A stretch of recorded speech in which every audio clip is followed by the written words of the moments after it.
আসসালামু আলাইকুম এভরিওয়ান। আজকের ভিডিওতে শেয়ার করব কিভাবে 70 টাকায় মিনি কক্সবাজার গেলাম। চলুন শুরু থেকে শুরু করা যাক। আমার বাসা বন্দরটিলার থেকে মাইন্দ্র ভাড়া নিলাম 20 টাকা ভাড়া। তো 15 নম্বরে এসে নামিয়ে দিল। আমরা কিছুক্ষণ ট্রলারের জন্য অপেক্ষা করলাম।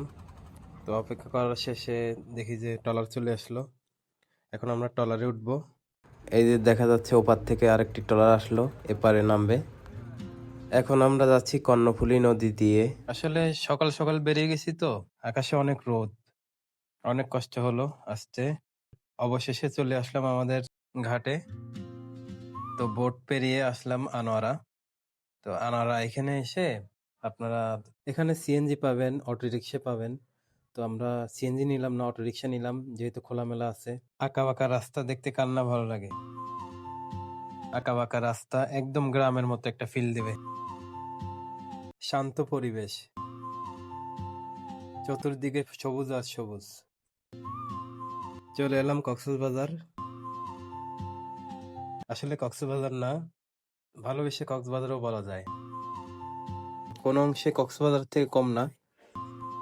তো গরিবের কক্সবাজার বললেই চলে। যারা চিটাগাং থাকেন তারা চাইলে আসতে পারেন এখানে। খুবই কম টাকায় কক্সবাজার ফিল পাবেন। 1991 সালে ঘূর্ণিঝড়ের পর এখানে ঝাউ বাগান গড়ে ওঠে। তারপর সরকারি উদ্যোগে এটা তৈরি হয়। আগে নাম ছিল পার্কির চর, এখন পার্কি সমুদ্র সৈকত নামেই পরিচিত। এটি চট্টগ্রাম শহর থেকে 20 কিলোমিটারের দূরত্ব। বিশেষ করে এই জায়গাটিতে শীতের সিজনে অনেক মানুষ আসে, অনেক দূর দূরান্ত থেকে। আমরা এসেছি সন্ধ্যার টাইমে। আমারও এই জায়গাটি খুব ভালো লাগে।